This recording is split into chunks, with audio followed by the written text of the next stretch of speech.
2 tao ang hindi sumagot.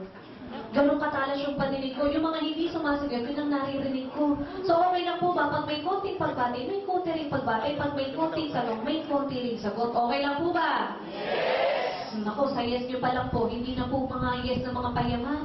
Alam niyo ba, sa pag-yes pa lang daw po, malalaman na kaagad kung aasenso ka ba o hindi. Dapat ang yes mo with attitude. Ano yung with attitude? Dapat pag nag-yes ka, ganito. Yes. Okay, so okay lang po ba? Pag may konting tanong, may konting sagot. Yes! Mga gusto talagang yumaman. O sige, so pakilala po muna ako. I'm Lani Leonor. I'm an advertising graduate from PUP. Ang advisor ko po, ang nagme-mentor po sa akin is mother ko. Retired teacher po siya. At sabi po niya sa akin, anak, basahin mo yung libro ni Robert Kiyosaki. Sino po ba ditong familiar na kay Robert Kiyosaki? Pakitaas po yung kamay. Wow, marami-rami ah. 6. Sa dami nyo yan, Adi. So, sino nga ba si Robert Kiyosaki? Siya po yung author ng Rich Dad, Poor Dad. And according po dun sa unang book na isinulat niya, yung principle na nagustuhan ko po dun, is tayo daw po, okay lang na maging empleyado. But, during our employment period, kailangan daw po kunin na natin lahat ng experiences na kakailanganin natin. Pero after that, hindi daw po dapat tayo matapos sa pagiging empleyado lang. Dapat matutuloy tayo negosyo. So, yun po yung ginawa ko. Naging empleyado rin po ako for 4 years sa iba't ibang advertising company. Pero after that, nag-decide na po ako magtayo ng sarili kong advertising firm. Pero nung nakita ko po itong negosyo na to sa AIM Global, ay grabe, shinutdown ko po yung business ko. Even yung masteral ko, hindi ko na po itinuloy. Bakit? Kasi humarap po ako sa napakatinding problema. At yun po ang good news namin sa inyo ngayon. Pag nagustuhan nyo ang negosyo na ito, bibigyan din po namin kayo ng problema. Okay lang po ba yun? Yes! Wala rin mga yes kung iba. Sige, para mas malinaw. Okay lang po ba? I-share ko muna sa inyo kung ano naging problema ko. Yes! Kasi malay nyo, hindi ba? Ma-encounter nyo rin itong problema na to pag nagustuhan nyo yung i-discuss namin. So ano nga po ba naging problema? Ang naging problem ko po, nung ginawa ko po itong business na to, after doing the business in 1 year, ang naging problema ko, I bought my first brand new car.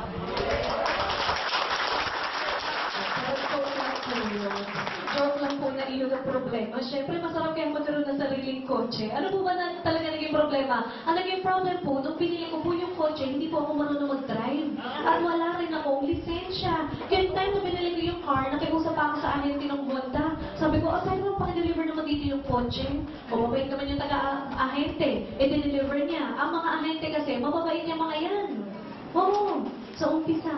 Medyo, mga nag-ahente dyan, magkatid sa akin. So, dineliver naman nila. The next day, saka lang ako nag-apply ng student license. Ang student license good for 6 months use. And since hindi nga ako marunong mag-drive, na-maximize ko yung 6 months. Pero nung natuto ko mag-drive, ay grabe, excited akong i-drive yung sarili kong kotse. Yun nga lang po, sa sobrang excitement ko, may napatunayan po akong isang bagay. Ano yun? Napatunayan ko, na totoo po pala ang mga insurance ng kotse. Bakit? Kasi on the way po dito sa office, nabangga na po kaagad ang alam. Diba? Ang saya na naging problema ko. Pero kung kayo ngayon, ang tatanungin ko, sige, mamili po kayo. Ano po bang gusto niyo maging problema? Yung problemang na-encounter ko, o itong pakalawang problema na tipong, ang galing-galing mo mag-drive. Kasero ka sa daan. May lisensya ka pa. Professional pa. Pero ito ngayon ang problema mo, wala ka namang sariling sasakyan. So, gusto yung problema, yung nauna yung pangalawa. Gusto nyo talaga yung naging problema ko dahil madali naman po mag-aral mag-drive. Madali rin po kumuha ng lisensya pero mahirap bumili ng sariling kotse. So kung gusto niyo po maging problema, ang naging problema ko, naku, simple lang po ang dapat niyo gawin. Kailangan lang po, keep an open mind lang po tayo for the next 30 minutes. Okay lang po ba? 30 minutes lang? Yes! Parang ayaw nyo ah. Okay lang po ba? Yes! And 5 hours? Yes pa rin eh, no? Yes, also daw, sabi ni Tita. Hindi, joke lang po yun. Joke lang po yung 30 minutes. 5 hours po talaga tayo ngayon. Hindi, joke lang. Okay, so according din po dun sa second book ni Robert Kiyosaki, tayo daw po, nahahati lang daw tayo sa apat. It's either we're employed, we're self-employed, we're a businessman, or we are an investor. Pero itong four quadrants na to ni Robert Kiyosaki, hinati na lang po yan sa dalawa ni John Paul Getty. And according po sa kanya, it's either we are receiving linear income or we are receiving residual income. Ano po ang pagkakaiba ng dalawa? Pag sinabi po natin linear income, ito po yung mga tao na nagtatrabaho para kumita ng pera. Or in short, ito rin po yung mga tao na no work, no pay. Katulad po ng mga empleyado.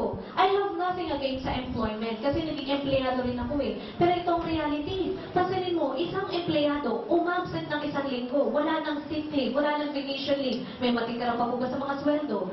Wala na. Even self-employed. Sino mga self-employed niyan? Mga lawyers, doctors. Pero pansinin mo, doktor na hindi naman nag-clinic, walang pasyente, may kita po ba? Wala. Even lawyers, kahit pumasa pa yan sa bar. So definitely, pag tayo nasa linear income, medyo mabagal po ang asenso dito. Bakit? Because we're spending our 100% effort na mag-isa lang tayo. Na kapag tayo mismo nawala, nagkasakit ka, eh di bali wala rin ang 100% effort mo. But compared if you belong to residual income, nako, eto na po yung mga tao na kahit hindi na nagtatrabaho, eh kumikita pa rin ng pera. So, paano naman nangyari yan? Katulad po ng mga negosyante at mga investors. Katulad po sa generation natin ngayon. Sino po yung kilala yung malalaking negosyante sa Pilipinas? Henry C. Sino ba? Lucio Tan. Isa-isayin natin. Si Lucio Tan, ano po ang mga kumpanya ni Lucio Tan? Oh, Philippine Airlines. Ano ba?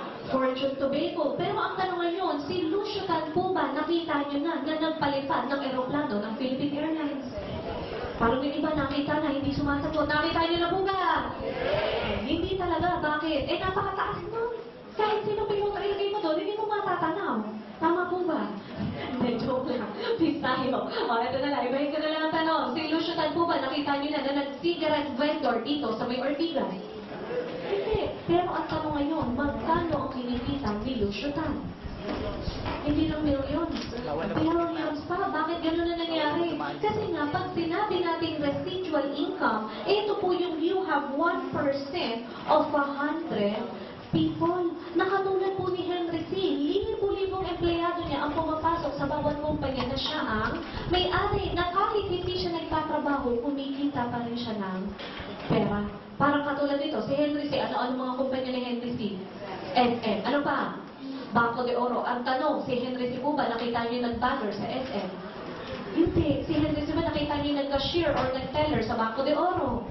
Hindi. Pero ang tanong ngayon, magkano ang kinikita ni Henry C.? Billions na naman. Bakit gano'n na nangyari? Kasi nga, pag sinabi natin residual income, ito yung kahit hindi ka na magtrabaho, you still have 1% of the 99 people. Na ito po yung principle na sinusunod ng mga Chinese. Ano sabi ng mga Chinese? Mas gugustuhin ko kita piso sa 100 tao kaysa kita 100 piso sa iisang tao. Bakit? Pag itong taong to nagkasakit, may kita pa ba si Chinese? Wala na. Kung para dito, isa lang ang magkasakit, may kita pa ba si Chinese? Yes, meron pa na siyang 99 pesos na kung tayo daw po papasok ng negosyo. Ito po ang kauna-unahang dapat natin ini-implement. Yung tinatawag na law of leveraging, na iyan po yung system na ginagamit ng Jollibee, ng McDonald's. Ano pong tawag doon sa system na yon? Anong ginagamit nilang principle? Franchising. Parang katulad po ng McDonald's. Alam niyo po ba,